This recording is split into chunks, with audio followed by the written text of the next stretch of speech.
Like that top. I like that. My mother got it for me. I like Oh, it. yes. Oh, the old skull and crossbones. It was more just like, what fat thing can we get on Amazon? Uh, That's not a tablecloth. I feel you. I was watching something on TV where this lady was like, I was around for the time when all the plus size clothing had awkward embellishments, either rhinestones or flowers or something like that. And then I thought about it, oh my gosh, I had so many of those shirts. Yeah. I mean, me and Roscoe were talking the other day about like growing up in the 90s and stuff and having our jeans all say Husky. Oh, wow. Yeah. Husky. The Husky jeans. Oh, the Husky jeans. My jeans just said men's because I was too tall. you know. I'm unloading the meat. I'm loading the meat. I'm unloading the meat. I'm loading the meat. I'm unloading the meat. I'm loading the meat. I'm unloading the meat. I don't even know what it means, what it is, what it is, what it is, what it is, what it is. Hey, I'm unloading the meat. I'm loading the meat. I'm unloading the meat. I'm loading the meat. I'm unloading the meat. I'm loading the meat. This episode of Unloading Meat is not brought to you by your favorite food delivery service such as DoorDash or Uber Eats, but it could be. You can obviously tell from this frame, I use those services quite a bit. So help me out and help the channel out. Reach out to those companies and tell them to sponsor this fat ass. Now, back to the show. Hey guys, welcome to a new episode of Unloading Meat, the one and only podcast where you can get your daily dose of protein. I don't know, that doesn't make fucking sense. I just brought that up on the fly. But I made her giggle, so it counts. All right, guys, today's guest, we have the one, the only, an amazing comedian, an amazing content creator, and also I found out she's the top local guide. What the fuck? The one, the only, another fan favorite that has 3 names in their fucking name, Misty VonB. What's up, Misty? What's going on? Welcome to Unloading Meat. Thank you for having me. You look great today. I know you didn't even know that it was going to be a visual podcast. I did not know. I just took a risk and said, put some powder on your nose because, yes. Well, it paid off. Welcome to the show. Mm-hmm. I love the shades, too. Oh, thank you. It's a nice touch. Yes. How was the trip to Bartlesville? It was nice. I always just enjoy nature as a Capricorn. Yeah. I think that one of the best things about me is I just love sitting outside and being outside and driving all around and just all those kinds of things. Yeah, I am not a Capricorn. Oh, you like being outside, or what's your? Nah, I'm a Cancer. I like being inside mostly. I mean, I'm pretty like I grew up on 20 acres out in Copan, like on the border of Kansas. Yeah. And I don't know. We had horses and stuff like that. I just never really identified it or liked it. I always just found it like just chores to me. You know what I mean? Yes. I'm more of a steady person. I'm more of just an inside kind of guy, and that's just how it is. Yeah, I feel you on that. Sometimes you got to be on the inside. Yeah. So, Misty VonB, tell me a little bit about yourself. How long have you been in the comedy the game? Like, as far as like how long you been doing comedy? I've been doing comedy for probably 8 or 9 months. I'm gonna go ahead and round that up to a year. Look, so I like good math, good round numbers. I've been doing it for 0.09 years. So 9/10 of a year. So, or what, 8/12. Anyway, this is going to turn into a bad 4/6. Okay, 1/3. Okay, 2/3. 2/3 of the year, baby. See, normally if you go one-on-one with another wrestler, you got a 50-50 chance of winning. But I'm a genetic freak, and I'm not normal. So you got a 25% at best at beating me. And then you add Kurt Angle to the mix, your chances of winning drastically go down. See, the 3-way at sacrifice, you got a 33 1/3 chance of winning. But I got a 66 2/3 chance of winning because Kurt Angle knows he can't beat me, and he's not even going to try. So, Samoa Joe, you take your 33 1/3 chance minus my 25% chance, and you got an 8 1/3 chance of winning at sacrifice. But then you take my 75% chance of winning, if we used to go one-on-one, and then add 66 2/3%, I got 141 2/3 chance of winning at sacrifice. See, Joe, the numbers don't lie, and they spell disaster for you at sacrifice. That was great. Didn't know we get a fucking trigonometry lesson. Right, it's something like that. I've been doing it for that long. Welcome to Math by Misty VonB. Yes, 9 out of 12. Yeah, just say that. 9 out of 12, which would be 3/4 of a year. 3/4. Yeah, is it 3/4? 9/12? Yeah. Divided by 3, divided by 3. Yeah. Top and bottom. Yeah. Yeah. That's how we did it back in the old days. You know, we'd write it on the side of the caravan, you know. Carry the one.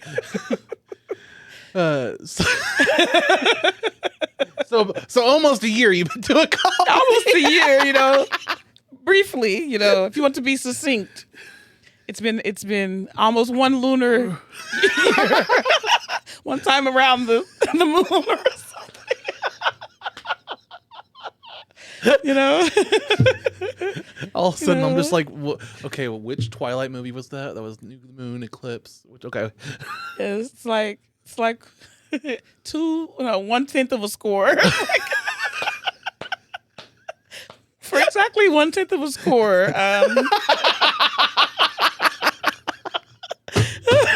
1/10 of a decade. 1/20th of a score. That's how long I've been. You know, I'm gonna run with it.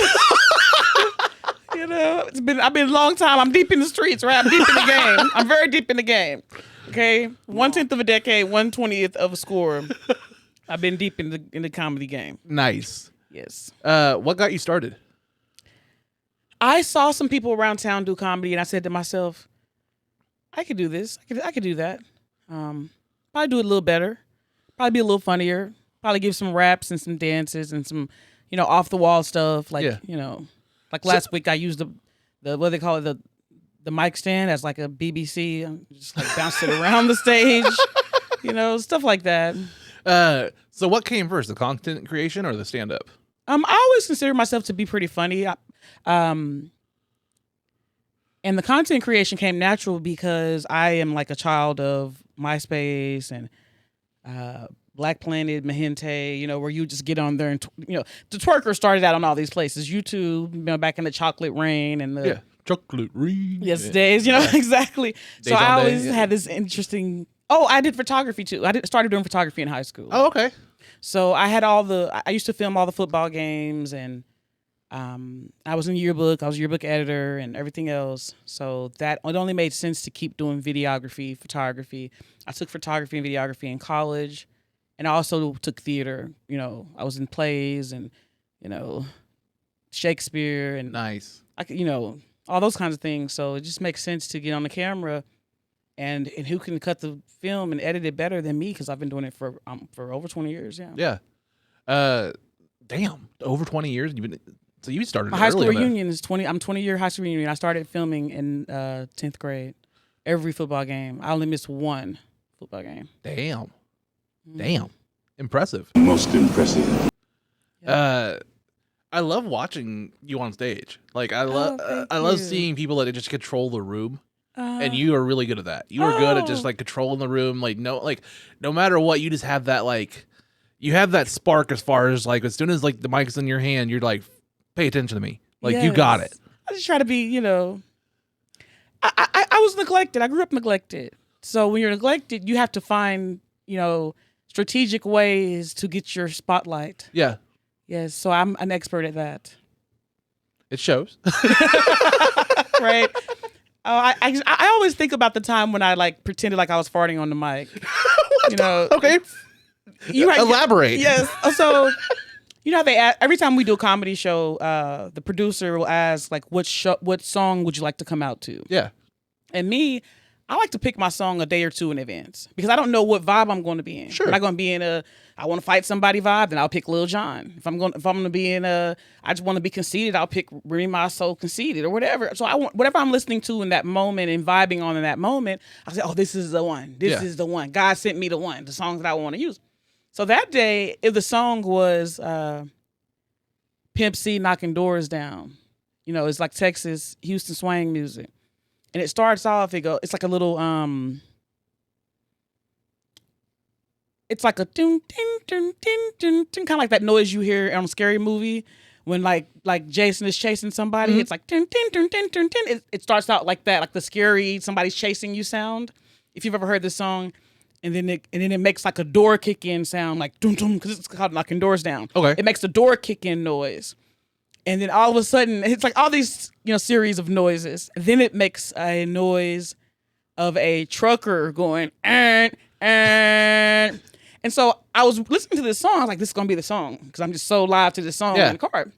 So when I get ready to get on stage, I'm like, I got to do something crazy. What am I going to do tonight? Yeah. What are you going to do tonight, Misty? What are you going to do?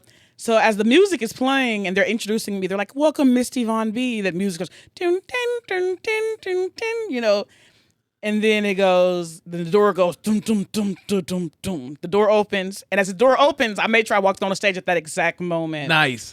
And then I started twerking my booty to the music, right? And then something in my soul was like, I know that truck horn sound is about to happen, right? Yeah. It's about to go and so in my mind I was like, use the microphone.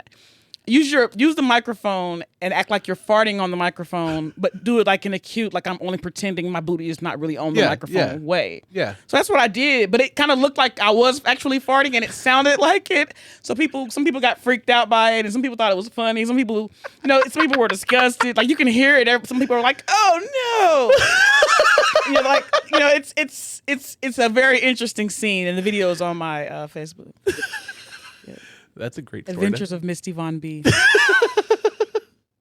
So how long into the 9/12 of the year does that happened? Maybe 3 months in or 4 months in. I started feeling my grits and feeling my oats. And I said, tonight is the night. That was 3/12 into your... Yes, right. 3/12 into the year, Your grits. It was a quarter of a pie, 2 pie radians, into the year. Now break down your comedy career in fortnights. Right. Fortnight was 20 days. I think so. 20 days, yes. That was 3 fortnights into my comedy career for something around. Whereabouts? Yes. I'm loving this interview so much. 60 moons. 60 moons have come and go. Cycles. Yes. Have come and passed. 40 ticks on the wall. And I decided tonight is the night that I share my gas with the world.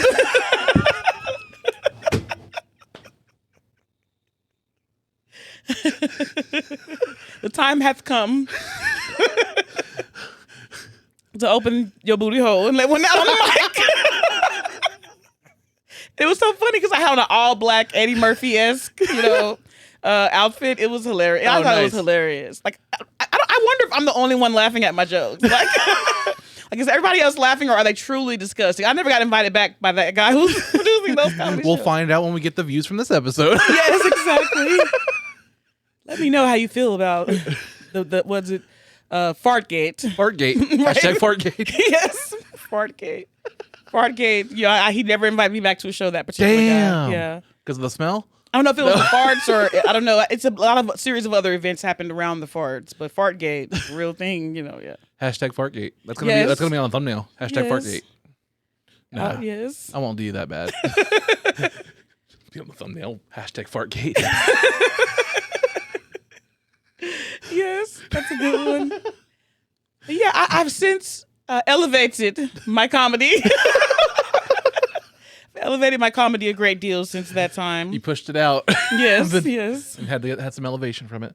Tell me about, besides Fartgate, what's some of your favorite highlights as far as what you've been doing so far in stand-up? I was able to perform on one of the Juneteenth stages, so that was nice, momentous for me. I was so happy in that moment, even though nobody hardly laughed because it was 90 degrees outside. Still a moment that went down in history for me. Nice to be able to share the stage with some of my favorite R&B artists, and it was such a great time. Nice, that's a great answer. I like that. Do you have any questions for me as far as bringing things to me here? Yes, questions. How many years have you been collecting this stuff? Everybody's always surprised with that answer. It's 2 or 3. Oh, okay. No, you're doing really good.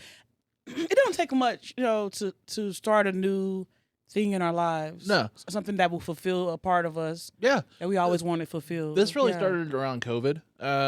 Yes, that makes sense. That tracks. Started collecting a little bit prior to that. Like my wife at the time, we saw a Megazord, one of these Megazords up here at Vintage Stock, and it was one I never had as I childhood. saw that same mega. I saw him. I'm sure. I'm certain of it. I know him well. His name is Jeff. Yes, right. Nah, anyway, so Jeff was at Vintage Stock. Yes. No. I started that and we bought that one because she's like, oh, you should get it. It's there. And you've never had that one. I was like, okay. And then I started the rabbit hole of just collecting everything. Yes. And then really, I collected a lot during childhood, but when I was 18, my parents had a house fire and we lost like everything. That happened to me. Really? When I was a teenager, I moved out of my house and I moved in with my older brother, and my older brother's house caught on fire. So I lost my cheerleading uniform. I lost like shoes that I wanted to keep forever. Yeah. Because I had stopped growing at 12 years old. So I knew I can if I still had those clothes and shoes, I would still be able to wear them. Damn. Yeah. And some of the clothes that I have are from like when I was 12 years old. Yeah. I didn't. I still have a sweater, shoes that I wore when I was a teenager. Damn. Yeah, I mean, I had moved out. I was living on Riverside in Tulsa at the time, and in an apartment, and then they had a house fire, and like basically everything I had there, all my collectibles stuff just got ruined. What didn't get ruined by the fire got ruined by the fire department whenever they used the hoses, so the water damage. So yeah, like half our house was destroyed by fire, and half our house was destroyed by water. See, my brother's house, my stuff was in like a storage in the back of the house. Yeah. So there was no damage to it. He donated my stuff. Ah. He said, well, the fire department told us to just get rid of everything just in the case that it had smoke damage. Yeah. And I said, bro, you could have just called me and told me to come get my stuff because it was in a separate part of the house that was not affected by the fire. Yeah. But he didn't have to have to call me on the phone and tell me to come get it. Yeah. I mean, this was valuable stuff to me. I don't even know, like, I forgave him, but now I'm thinking about it. I really want to unforgive him because, the years passed. Yeah. I wish I had those things, Yeah. especially the cheerleading uniform. It was very expensive. Yeah, I mean, I wish I still had like my old Letterman's jacket and stuff like that, and just things from that time. I mean, my collectibles, I had all the old original, like not original, but like the '90s Star Wars stuff, and like my whole original Harry Potter section. Yes, of I had books. Beanie Babies in there. Beanie Babies. Yeah. Yes. I still have Beanie Babies, some of them, but I have more of them in there. And like some old shoes, like old shoes from the Gap, that will never be, come out again. My thing is like I you can see like I like the nerdy weapons and stuff too. Like I have the sword from Blade. I have like the Power Ranger weapons. I have Thor's weapons, Captain America's shield. I like the weapons a lot. Yes. Growing up, I had a replica Darth Vader lightsaber. I had swords and stuff from movies and stuff like that, like Lord of the Rings and stuff like that. So all that got ruined and all that went away. So yeah, I had a pair of nunchucks from I'm Gonna Get You Sucker. Really? I'm joking. I wish in my dreams. You remember the nunchuck? Damn it, that was a deep cut reference. Holy shit! In my dreams. I'm thinking of weapons. I have my Ninja Turtles up there, and then like that's I love those. Like that's my I don't need any more I am Ninja partial Turtles. to the wrestling guys. I really? just gave my brother. I'm a big AEW guy. That's the new company I love. I adore AEW. The old school ones from the 80s? Yeah. I got my hands on some and I gave them to my brother for his birthday. The old LJNs, like the old figures. Yes, and the stuff? little rubbery ones. Yeah. Yeah, I think there was Hulk Hogan, Junkyard Dog. Oh, And a nice. few others, yeah. Those were the bigger ones. Yeah. The Russian, I forgot his name. The Vladimir or not Vladimir. Coleslaw. No, Coleslaw. But you know who I'm talking about. Yeah. He had a hairy chest on the toy. Like just unreasonably hairy chest toy. I was like, this is really weird. But I had to like scrub them down because they were so old and just the dirt was just stuck to them. Yeah. I mean, in all honesty, if you really like this show, Unloading Meat, you will reach out to your favorite DoorDash or Uber Eats company and tell them to sponsor the show. Because it's kind of like a Mr. B situation where I spend so much fucking money on food being a fat ass that if they were to sponsor the show, somehow that money would go directly back into the show in a weird way. So, yeah, get us a sponsorship. Now back to the show. Which I would take his toys and show and put them in those holes behind the door. Oh, shit, and he would never see them again because my mama would. Because they're hidden behind the drywall. Yes. Yeah. Yes, yes. That's fucking savage. Yes, I That's was fucking badass. horrible. God damn. Or I would hide them under the bed. Then he Yeah. would come find them. But then one day I decided he ain't gonna find these again. And that was the end of the big fat hen for those guys. And it was at the Greens of Belford in Broken Arrow. Damn. So shout outs to Greens of Belford. They fucking knock out those drywall and just a whole bunch of toys in the fucking Yes, walls. like like Mr. T's behind there. They open the wall. Like I pity the fool who opened this wall. I want to smell these farts. Whatever. It's like back in the day, Toys R Us and I mean Target and all of them still do it. The shelves, I mean, you can lift them up, like kind of like that. Oh yeah, even the very bottom one. And toy collectors would like, oh, I like this toy. I don't have the money for it right now. They would hide them under there on the floor.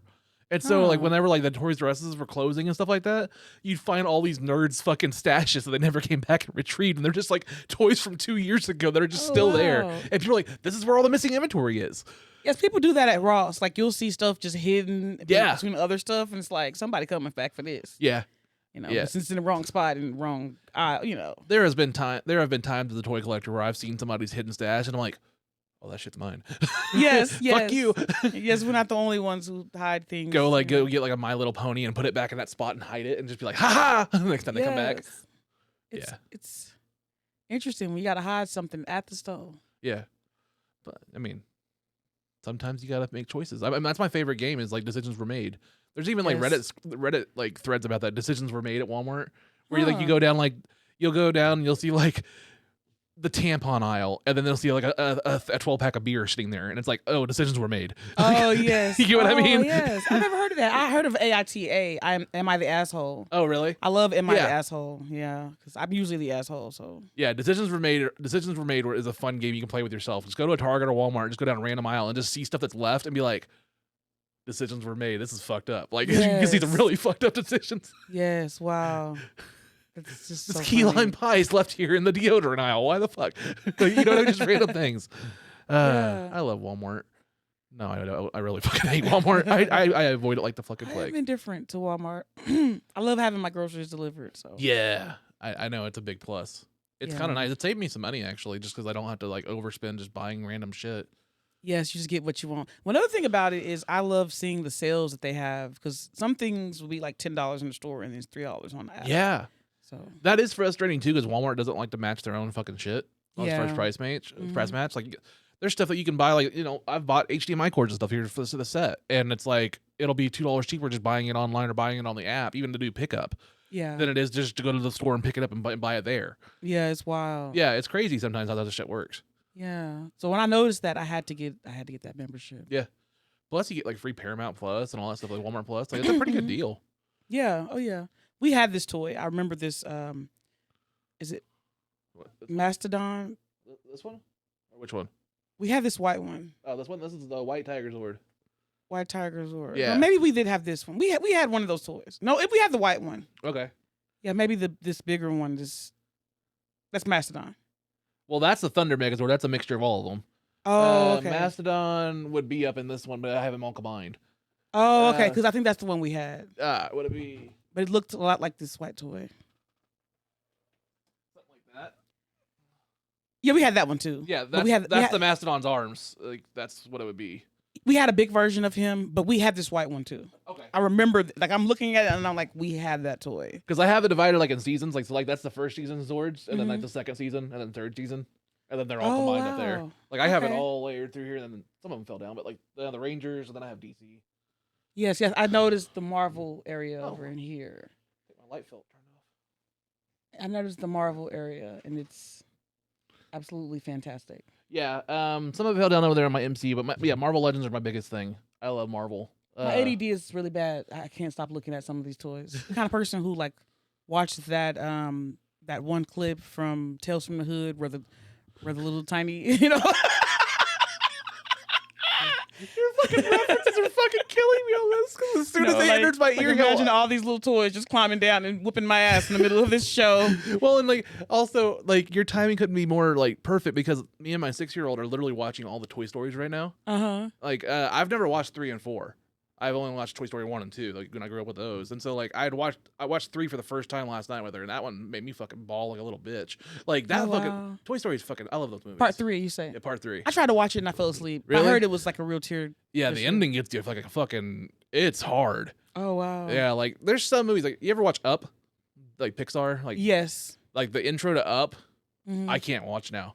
Maybe it's because I've like I been didn't forgot what it is about. It's the old couple like growing old together, and it shows them basically like saving up for the house. It's like a little montage of like them getting the house together, and then like not being able to have a kid and stuff like that, and then her dying and him going old. Like the first like 5 minutes is just this montage of like this couple. of what happened before the movie started. Yeah, and it's just a sad story of him losing her, and it's just like that's the first 5 minutes of the movie. Yes. Of a children's movie, and you're like, wow. whoa, I was not expecting this. So they're basically telling you like this is a to be continued of the Notebook, basically. So The Notebook Part 2 is what Up is. Less Ryan Gosling and more Ed Asner. Ugh. Yes, that's interesting. Ed Asner did a porn once, I think. That's kinda, yeah, you can find it. It's kind of creepy. Yeah, you know who I'm talking about? Like he was from like the Mary Tyler Moore Show, and like he's done a lot I have no idea. Okay.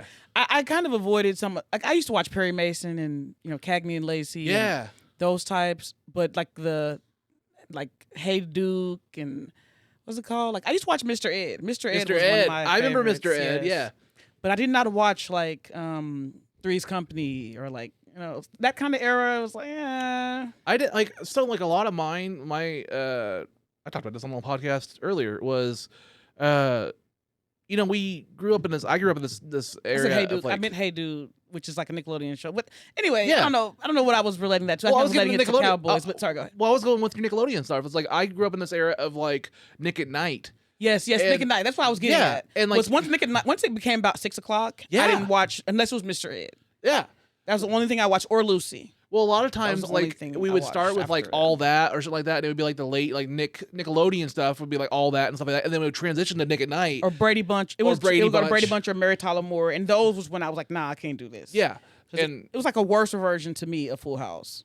Like, I could see that. Yeah, so I just kind of like, and they rarely had black people, so it's like a world where black people don't exist. Well, sure. Like, I kind of avoided those shows with the plague. yeah. But they probably had a black person on there at some point. I'm sure. I've seen the episode. I'm sure, but it's kind of those like. Well, yeah, I completely get it. Yeah. Yeah. So Mr. Ed, I'm pretty sure the horse was black. I mean, maybe he wasn't, but usually in TV, like in those kind. I wasn't expecting that. You ever thought about that? No, I never thought about the play horse like being people who black. play animals or aliens or whatever they're playing. It's usually black people. Really? No lie. Like if you look up, like the best movies about aliens, the most of the aliens are even on Star Trek and all of them are played by black people. That's why when that new one by the guy who did Family Guy.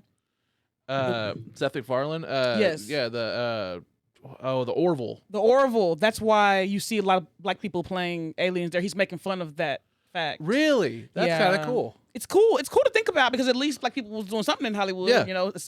Aside from being drug dealers or crackheads or pimps in movies like blaxploitation. Yeah. They were actually very active in sci-fi and costuming and all of that. Yeah. Black people. Uh, I always say they, and it's like, are you not black? Are you? I am black, but I had nothing to do with Star Trek or any of those. I thought we were still doing math in our heads. I always get confused because I'm very quick to say they or you, and people get annoyed by it, but I can't help it because I try to make a point that it was not me. Yeah. It was you or them or Yeah. You're very articulate with your words. Yeah, and then people are like, you say they, it's weird. You get it. Yeah.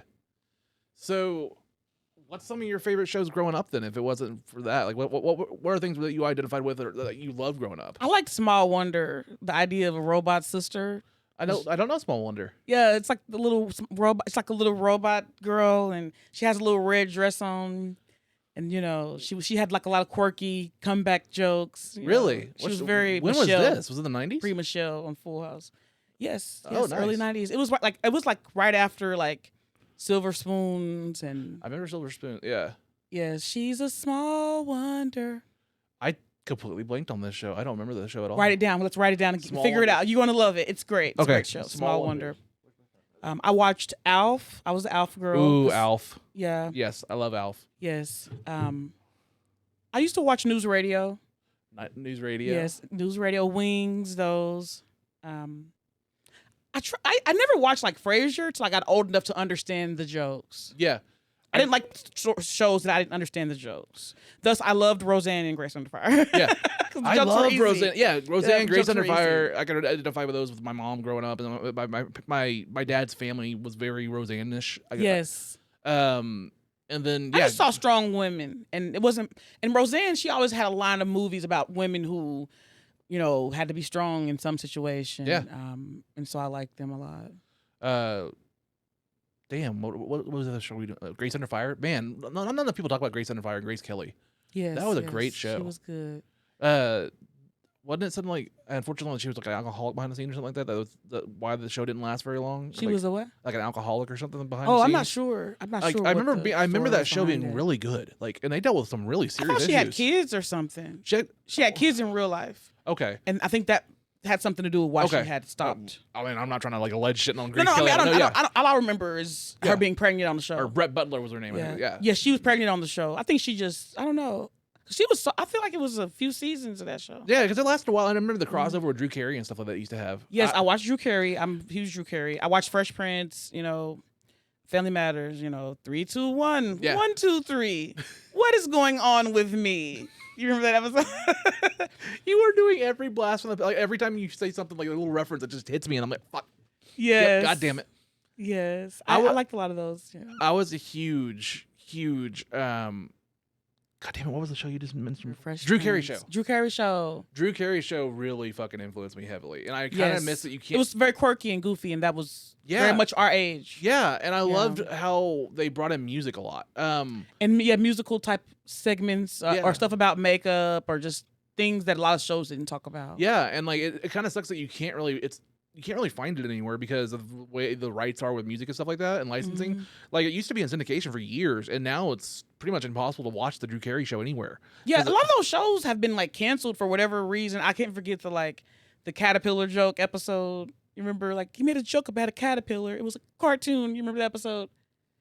Basically, on an episode of Drew Carey. The drawing. The drawing, yes. So, a lot of these shows have been canceled. Like, I used to watch, not like canceled, but like, okay, I used to watch The Parkers with Monique. Yeah. Because I love Countess Vaughn because she's from Oklahoma. She's from, I forgot the name of anyway, she's from Oklahoma. And I used to love that show. But at the end of that show, Monique, and all through the show, Monique is treated really badly. She's treated like this lady who's just chasing a man that doesn't want her. Yeah. And then eventually she ends up marrying him at the end. And so the show has been in syndication, like you said, for many, many years. They just playing episodes. Even since they're still playing episodes of it. But a lot of people hate it because they're like, they did her wrong. They shouldn't be treating her like that. But it was kind of the joke of the show was that it's kind of like Urkel. Because, back then, all the rage was Urkel, chasing Laura. I'm going to make you mine. I'm going to do whatever it takes to make you mine. Yeah. And everybody loves the good love story of, like, I'm never going to let you go. Yeah. And so she was like, they kind of took it to a new... Sorry. I took it to a new level with the Parkers, where it was like she was going to get him and she eventually gets him. After she dates he watches her dates all these other guys. And they, it's just weird. Just weird. It's weird going back and watching shows like 20 years later with different glasses on it. Different glasses, yes. Yeah. Completely different. I thought it was cringy back then. Yeah. But people didn't speak out for black women back then. Yeah. But now, because the internet, everybody has a voice. Everybody can say, well, I really didn't like when they, did this. Like, I can appreciate that. It's hard to judge something from that long ago with different lenses. I mean, you can... I think about it a lot, how so many things were controlled before the internet. Yeah. By just a certain demographic saying we don't like this or that. Yeah. But now that everybody has a voice, you see just so much changes and everything about TV. Like, I welcome the voices. I welcome everybody having a voice, and I love, like, I want to see more diversity and everything like that in there. Yes, people have wanted to see diversity for so long, but been afraid of it at the same time. Yeah. But now it's finally, I mean, I just get so overwhelmed and like emotional when I see all these videos of black women doing their hair. Because for years we did our hair, we had to hide how we did our hair. Yeah. And we had to wear these veils. You had to wear a veil over your hair so that you wouldn't put grease on things. Like literally, you couldn't even go shopping. I wasn't alive at this time, but before pre-civil rights, as a black woman, you couldn't go into the department store unless you had a veil on to cover your hair because they felt like our hair was too greasy and it would put grease places. which maybe that may have been the case, but it was a little racist, Just a little. separate. It basically discouraged black people from coming, period. Yeah. But so we had to wear veils. So now to see just all these videos of how we do our hair, how we do our weave, how we do whatever we do. I mean, even to what kind of grease like people put in their hair, Yeah. which we know and we joke about it and it's all a whole culture. But now Yeah. the world finally gets to see that this is our culture. It's the headdress of our people. Yeah. Think about it, Yeah. catch that dirt. Like it's dirt because you even in the military you're allowed to wear like a yarmulke or hijab. It's the headdress of your people. Yeah. But for us, the headdress of our people is the do-rag, or the bonnet. Yeah. Or something like that. Shower cap for a jerry curl. I don't know. It's interesting to think about. Yeah. It's crazy. I don't know what to comment on that, but yeah, I agree with you. Yeah, I didn't make that up. I've just done a lot of reading on ethical things and race relations, and I consider myself a giant because I have a huge leg span. Yeah. If I was to race someone, if I just stretched my legs like a giraffe, I would beat them just on stretching of the legs. Yeah. So I consider myself like an underrepresented type of person, a tall black lady, giant black lady. Yeah. Not even black African. When people see me, they see an African. They may not know it. Yeah. But they'll just feel it like, oh, just so you're black. I'm like, yeah, I'm black. I'm like, oh, like you another kind of black. Like you ultra black. and like that ultra black is really just African, Ultra black. Yes, it's like I'm blacker. There's literally songs all about this. I'm blacker than black because I'm black, y'all. like literally like people, you can tell when somebody's ultra black because they'll make a point to wear black. And if you ask them their favorite color, they'll say black. It's like, and so so you can tell when somebody is ultra pro black. Everything is black.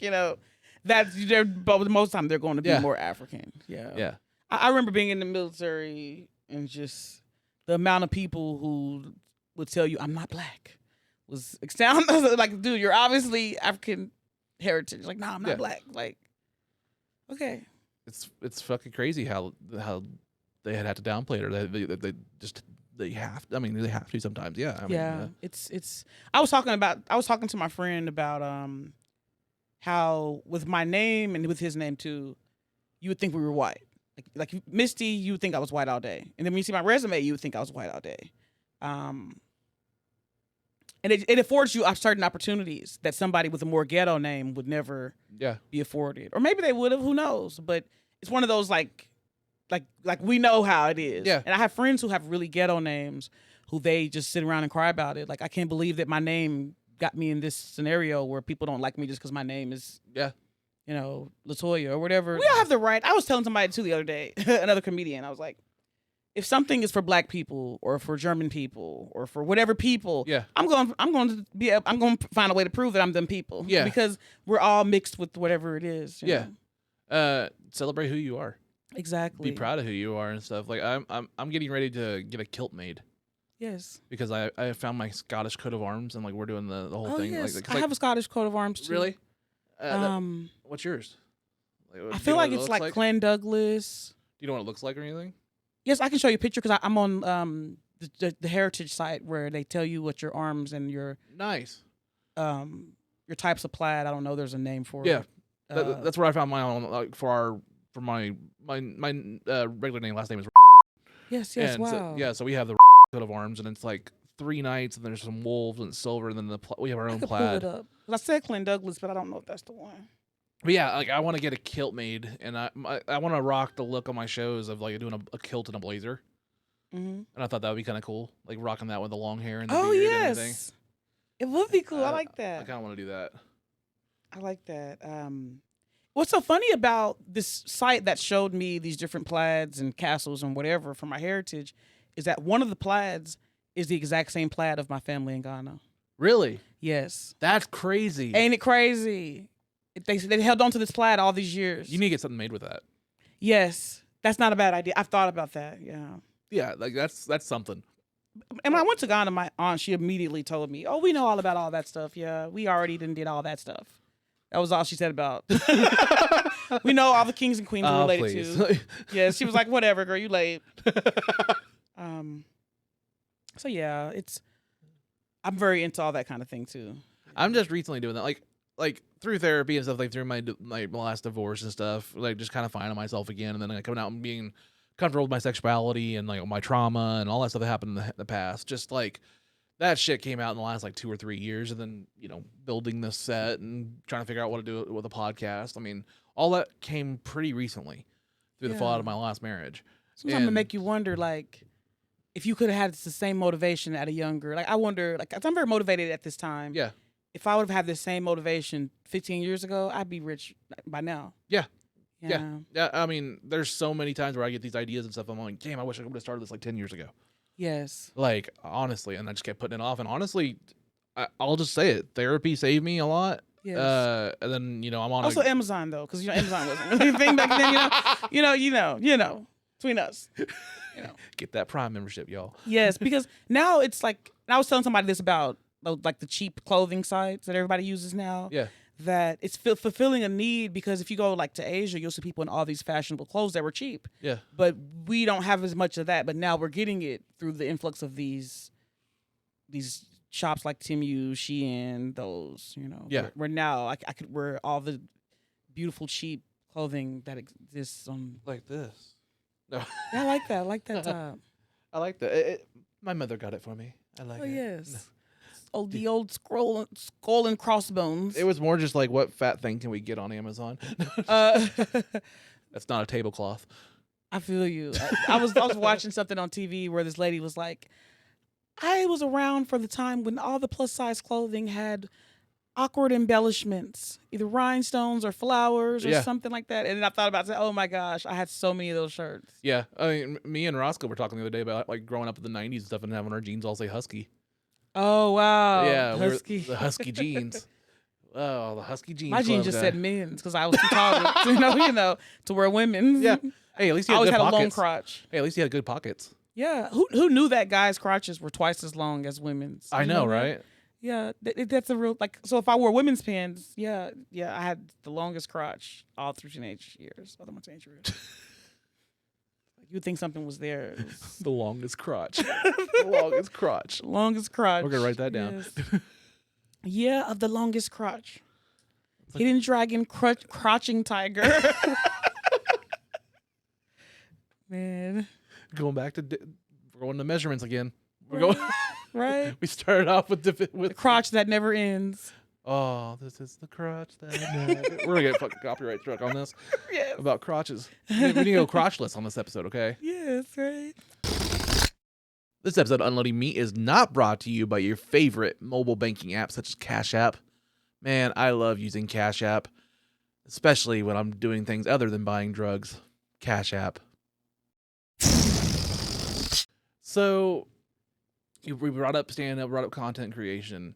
You said you were a top local guide. Yes. Tell us more about that. I've been on Google since Google dang near came out. I may have came on a year after it came out. Okay. And then when Maps came out, I've been using Maps since it came out. Like I've been a first adopter to all these different sites, and I realized that they started giving like awards to people if you reviewed something. And then when I seen people getting these kind of pseudo accolades, they're not real things. It's just, oh, you've achieved level such and such. Yeah. You get nothing. You get this text saying you achieved something, and you get some empty fulfillment that really means nothing. Yeah. I said, I want all the empty fulfillment that means nothing. I think it'll fulfill something in me. Get that chemical to go off my brain. Right? It will fulfill all those empty spaces with more emptiness. Damn it. I want to be all the empty, right? So I started doing reviews and taking all the pictures. empty. The next my handle on grinder. Right. So then, because I'd already done photography, I knew that I would just be able to take like the most kick-ass pictures ever. And I started taking pictures of just places. And I would always take my daughter to like the park, or it started out with just parks and McDonald's. And then it became like the most expensive restaurant in the town, or the most, up and coming soul food restaurant. I particularly look for Thai restaurants because I love Thai. So I've had a Thai restaurant. I've been in different Thai restaurants all over the country. Jamaican restaurants. I've been to different Jamaican restaurants all over the country. African food too. So those 3 are like the ones that I really have to taste. I have to taste the tom kha at 6 different Thai restaurants. So if you were going to recommend like a Thai place around the Tulsa area for somebody that like, what would be where's your jam right now? Is there any Thai food Thai places around Tulsa? That's a good question. I don't have a favorite Thai place here. I've tried a lot of them, but I don't have a favorite Thai place. Let's see. Where is your favorite Thai place? I have a friend that is the manager and co-owner of a Thai restaurant in South Carolina. Oh, really? Yes. Like, pull it up. Pull it up. You're going to love this. You're going to love it. You're going to be like, and this was during COVID. I helped them basically double their earnings by doing because as a local guide, if I do a review, like say right now I do a review of Unloading your podcast, then you'll get so much visibility and so much. I mean, if you were selling something, you would probably get twice the sales. Nice. Yeah. Something. So. Oh, yeah, I got to say, I always, that was what I wanted to talk to you about while you were here too, is like I always was impressed. The first time I met you in person was at the Lynn K show at the, where was that place at? It was Cepeda, Lynn K. They had all the like the vintage shirts. Oh, I can't remember the name of that place. It's called The Racks. The Racks. Yes. Yeah, Rack. Mm-hmm. Met you there. I was so impressed with like you were talking about how like you go up to every single person like, hey, follow me, and like you're so entrepreneurial. Is that a word? Yes. Entrepreneurial. Enterprising. Enterprising. Thank you. Yes. You're very enterprising, and I just like I was so like just awe inspired to see you like do like how awesome you were just like navigating that, and like you're so great about doing social media and everything about that. I had a mentor in the military who she told me, get up early if you have to get up early. Do what you got to do. Whatever you do, write it down, put it on a calendar, and then you'll do it. So when I'm doing like my videos or whatever I'm posting, a lot of the times I'll say, okay, post 1 time in a week, post 2 times in a week. Some sites will tell you haven't posted in a week. Yeah. Or they'll remind you post. But I've learned that if you set and even if you go live, I go live on some sites. They'll tell you set a day and a time that people know exactly when to find you, just like they would at a club or a bar or set a schedule like that. Mm-hmm. And that works because that means you're constantly updating people. They constantly can see something new with you. Yeah. And they know when to catch you. Like for me doing the Tuesday open mics. Yeah. People say, "Oh, I'm going to catch her on Tuesday," or I'll catch the video from that, on that around that time. Okay. Because I mean, I noticed it on like how I'm doing the podcast. I do it every Monday, and today's name is Wednesday. And so I noticed that keeping that schedule really does help and make a difference. Yes. It also helps me, or kind of freaks me out a little bit, but also keeps me on my toes as far as like making sure I get a good product out before the deadline too. Yes. Sometimes it just helps. Or I'll even deadline certain things about my videos. Like I'll say, okay, I'm gonna record it today, and I'll edit it by Wednesday. That way I'm not just bogged down with record it, edit it, and you're just there for 24 hours. This video, sometimes you can do a video, and for the whole next day you're doing that video. Everything you do is about that video. Now you didn't miss doctor's appointments, you hungry, you're getting dehydrated, whatever it is. Yeah. So I always try to break it up to say, okay, I'm not going to do this more than an hour in one day. So I'm going to break those 5 hours into 5 different days. Yeah. I mean, you can get full on sucked into the rabbit hole of like doing that project. I did that last Friday, and I'm still paying the consequences. Yes. So definitely, I know that I'm usually up late. Yeah. Around midnight, 1 o'clock. Nobody's calling me at that time, so I said, okay, that time tonight, I'm going to do this thing. Yeah. It will throw your whole week off, and people don't realize it. Like people will say, "Oh, can you just shoot me the video?" And it's like if I shoot this video, I'm gonna have to. It's gonna take me an hour to look for the video, edit the video. I have to move it from this phone to this phone to this whatever I'm doing. It's a lot because a lot of people don't understand storage constraints. Yeah. Mm-hmm. And like transferring the video, like sending it through Google Photos or sending it through Dropbox. Or sending it through however you send it. I started sending stuff from I have one phone that I don't use anymore, just an old phone. So I dedicated that to doing videos and stuff since it's a pretty good phone, Samsung. Yeah. And then my phone is just clogged, just full of stuff. Yeah. But I don't want to pay like $40 or $50 a month for storage. Yeah. So I store it on my big computer or a hard drive or something bigger, terabyte, Yeah. And then I go from phone to phone with just AirShare. That is better than constantly having to upload something to the computer or whatever, or upload something to the cloud. I don't like the cloud. Because the cloud, they just want more money. Yeah. Like I pay like 99 cents a month for my Google Photos. Yeah, cloud. I have that one too. Yeah, I have pay that. $2. Yeah, I have a small one, and that's the only thing I pay for right now. But yeah, I use Google Photos for a lot of my transfers.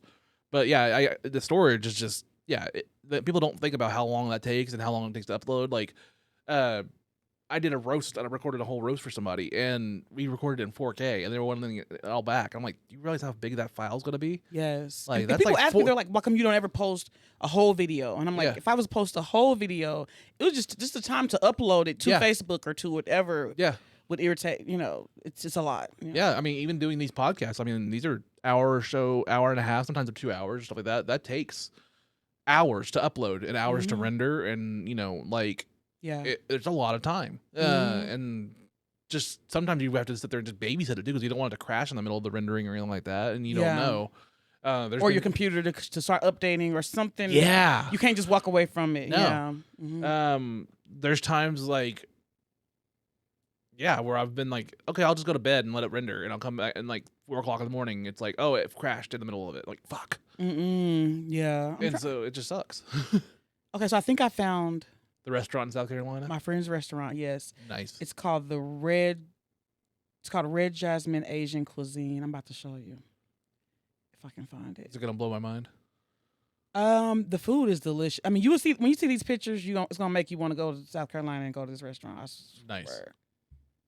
Damn. Now you're making me hungry. Oh, Those are just my photos. There, I'm sure they have photos by other people. I like your photos. Thank you. Yeah, I'll let you. You got to see what's in that thing. Right?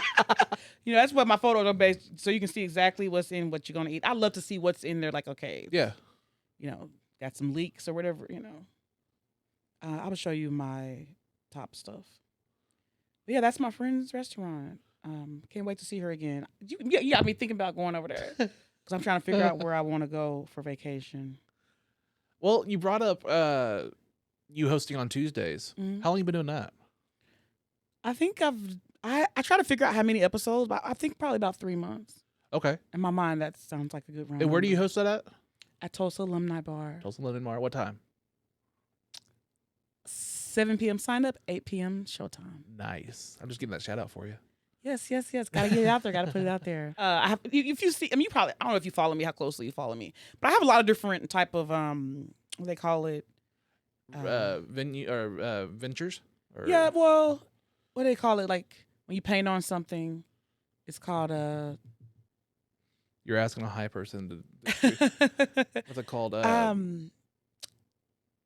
don't know. Anyway, paradigms. Okay. I have a lot of different. There's some videos with my friend who does stuff in LA. And I have other friends who do podcasts and stuff too that are on there, and then I do the radio stuff. So I've done all the different, paradigms. Another word, kind of like it, of kind of entertainment. Yeah.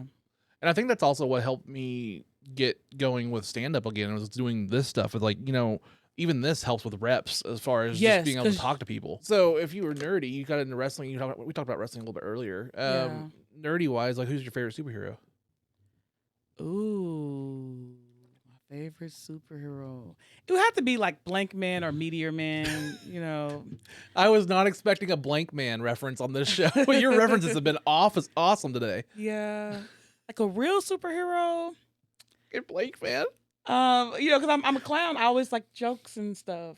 I'm gonna look around the room like, I've watched those shows where people don't know what to say, so they just look around the room and be like, sprinkler hose. Yeah. So I'm like, it's one of these people in here. Pink Ranger. No, I don't even know anything about the Pink Ranger.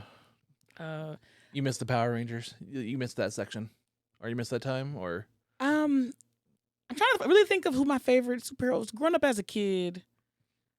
Ooh, that's a good one. I never was the type of person to idolize things. Having an idol was a really disgusting concept to me. Okay. I don't know if it was because of religion or just because I thought I was the shit. So it's like, why would I idolize somebody else? I would idolize myself. So I didn't really have a favorite hero, but I did like gargoyles. Ooh. Yes. You can't see it, but literally right behind your seat is my gargoyles. Is the gargoyles? Yeah. I'm psychic, or maybe like a peripheral seen it or something. That's why I want to eventually where this camera is. I'm gonna get more shelving to go where that black curtain is. That go this way, kind of make a right angle, and I'm gonna have that stuff that's behind the couch up there. Oh, okay. And so kind of fill in that corner. So Gargoyles was one. I love that show. Hercules and Xena. Really? Yeah. Them, and then the Army of Darkness. I'm very much into all that. Those were kind of more of my superhero-y. I remember I loved watching Hercules and Xena back in the day. Yes, Kevin Sorbo, I could not miss Lucy the Lawless, episode. Gabrielle. I can't remember her name, but yeah. I think they should do a new one, and The Rock should be Hercules, and Kevin Hart should be Aeolus. Wasn't The Rock Hercules already? He had that one movie. He did a Hercules movie. No, he didn't. He wasn't Hercules, but he was something like it. No, he was Hercules. Was he? Yeah. Yeah, they had two Hercules movies going side by side at the same time. One was with The Rock. And he had long hair. It was weird seeing The Rock with long hair. I need to go back and check this out. But it need to be like the show. It need to be like the show. Oh, yeah, I agree, yeah. Yeah, not the movie, the show, where they're just roaming the countryside, you know? Yeah. Gabrielle's a sidekick fighting with her little stick. That's what it needs to be. Yeah. The Joxer the Mighty song. Joxer the Mighty, he's very tiny. Fuck, I roams haven't around heard the of countryside. Joxer in so long. Dude, Gabrielle's a sidekick fighting with her little stick. Yes, you know the entire song? Yes. Holy shit. That is nerdy. Yeah. That is super nerdy. Yeah, that was my jam. Hercules and Xena. Nice. Let me see what else. Also, you know the little what's the song? Only the Strong, that movie. Banana Way. Banana I don't know that Way. one. Only the Strong. Write this down. You got to watch Only the Strong. Only the Strong. Because it's very cringy and funny to watch it today because it's very much one of those like it came out around the time of like Bobby Brown and Gumby.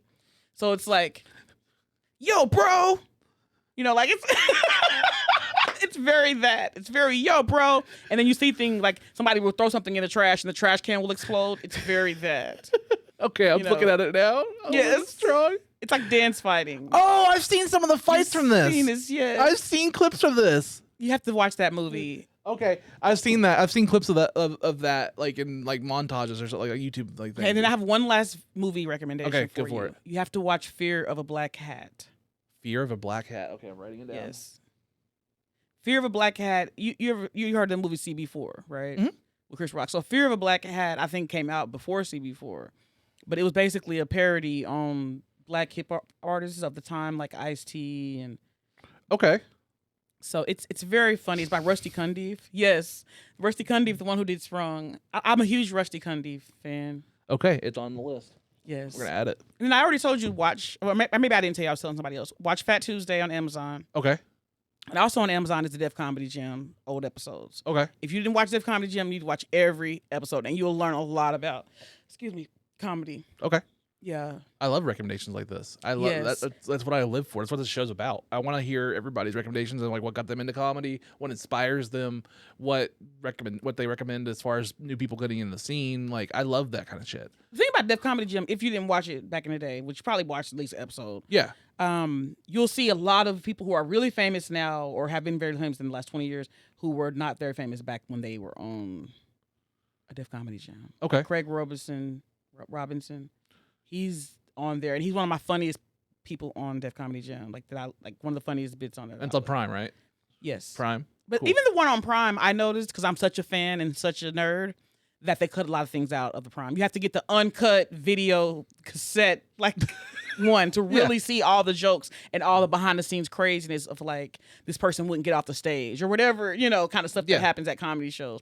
On the Amazon one, they cut some of the nastier parts out and also some of the like blooper type stuff that's in the uncut VHS ones, which is weird to me because you think that Amazon, nowadays they would put the one where you see everything. Yeah. But there's like two different versions of all the seasons. I mean, I see that a lot with streaming services. Like they don't get every version. Like you think they just have the unrated version or the one that has the one that has all the extras. Like but no, they don't. There's movies like Team America, World Police that like you can't watch the unrated version on streaming anywhere. Like you have to like find the old DVD finding it. Like exactly those days from those early 2000s when they had like the rated R version, unrated versions of all these movies. All those unrated movies are usually not on streaming a lot. Yeah. It's hard to find those. And it's like lost history a little bit. Same thing with video games. Yeah, and you miss a lot. Like you miss a lot of the jokes. Yeah. With that Def Comedy Jam if you watch the one that's edited. Yeah.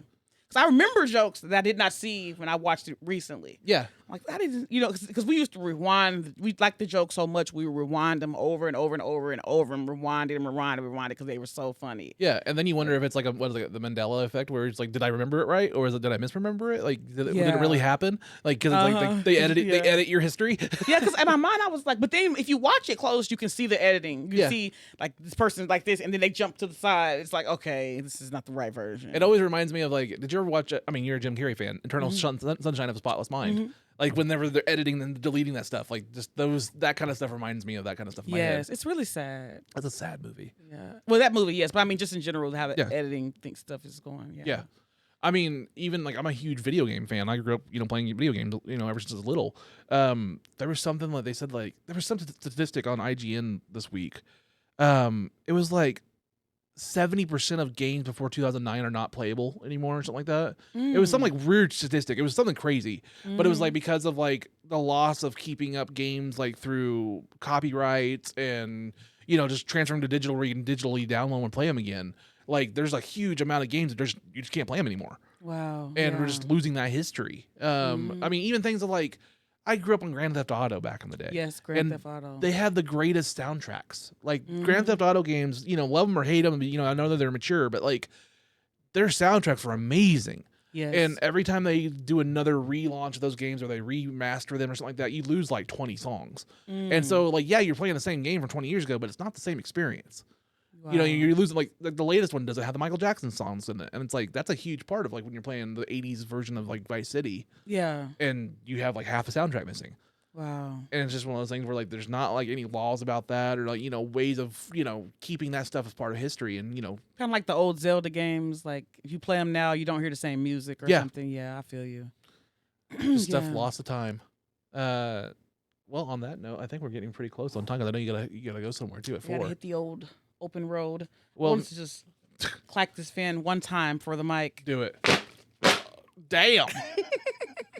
Damn. It's so cool. I still don't know how to clack it right. Okay, it's like, sure it doesn't sound like that fart? Something like that, yeah. The fart on the mic, right? I figured you could use the sound bite.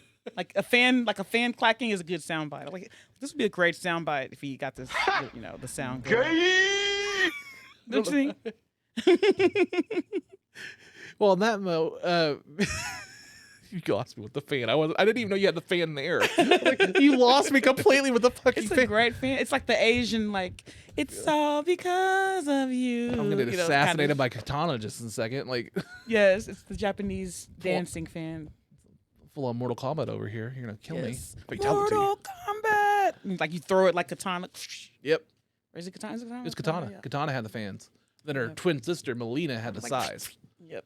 Well, she was a clone. She was a clone that also had like vampire teeth. It was weird. I mean, Mortal Kombat's weird. I'm a vampire kind of girl too. Nice. And like viruses. Virus shows. Okay, that was the most random thing. Yes, I love vampires and I love virus shows. I'm that kind of nerd is basically what I'm saying. You ever watch those virus shows? Yes. I love them. So you just love playing that board game Pandemic. I like you've seen that one Strigoi? No. Strigoi. So there's a show called The Virus. There's a show on FX that was about virus. About like worms that crawl in your body. Oh fuck. Wasn't it the vampire one? No. Yeah, it's kind of vampire-y. Yes, yeah, very. The Strain. The Strain. Yeah. FX is The Strain. The original is a movie. I don't know if it's based off a book or not, but there's a movie. It's like in Germany or some country. I don't know. It's somewhere over around that area. It's like Germany or some fucking country. It's called Strigoi, and it's a really good movie. Okay. It could be. Write it down while I'm at the list. Yes, Strigoi is a good one. I'm a scary movie girl, Strigoi. I'm not a scary movie person. But Strigoi is not that scary, but it's like a virus kind of thing. Yeah. Okay. Mind blowing, if you will. I got it written down. Yes. I'm telling you, I have the best recommendations for movie and theater because do. I watch a lot of that's why you're a top local guy. I know what I want to see when I'm watching a good movie or read a good review. Yeah. I used to be a restaurant manager, so I can pick out the small issues. Like one of the clubs we did comedy at last week didn't have Spotlight. Like, you don't have a spotlight. Like, I'm black and I'm black. I need a spotlight. You know what I mean? So I put it in the review. They need a spotlight. You know, go on Amazon, get you a $10 spotlight. Yeah. Don't play, you know. Yeah. Another thing, when restaurants are really, really loud, you can put carpet on the wall or under the table to absorb the sound. Yeah. I've never seen it not once in Tulsa. I mean, even at the best restaurants, they're loud. Yeah. Like has anybody never heard? Like, no one's ever heard of that? Like, honestly, these shelves have helped really great with the acoustics and all these action figures, all this open space. It really helps a lot. Yeah, it makes a difference. Well, I will say this has been an awesome time talking to you. I just have to say this has been awesome. I enjoy ever since I met you a couple months ago. It's just been nice just reaching out to you and just like seeing, like, we chatted different, back and forth on stuff, and like just seeing you at the different shows. Like, you always bring a good electricity to every room you come into. Oh, thank you. Everybody knows when Misty gets there. Like, we just know. But also, like, it's fun. You know what I mean? You bring a certain level of just fun. Yeah. With you. You have a good energy about yourself. So I'm grateful for you coming all the way out here to be on my show. Oh, no problem. And You know, my chat for a family's bit. from here, so. Oh, really? Yeah. I thought we talked about that a little bit off Yes. camera a little bit before. Or I'm we missed related it. to a lot of people in Bartlesville, actually, because my grandmothers were from here. Oh, really? So my mom's siblings all had different dads. So we know all their people. You know, like my uncle is part of the Adair family, and my aunt is part of the Carters here. I'm an Abraham. The Abrahams are here. A lot of the Joneses, they used to own that barbecue shop. Yeah. I used to work over there. Okay. The one I forgot the name of it, but they had like a chocolate cream pie and they had barbecue. In Bartlesville? In Bartlesville. Where was that at? It was like, I think their last name was They was Marshalls. Marshall was the last name. I don't remember that, but I mean, I could have just missed it. I don't remember that one. It's somewhere by like Phillips 66 and them. Okay. It's been a while. I was a teenager. Okay. I used to do that. So. Misty VonB, where can everybody find you?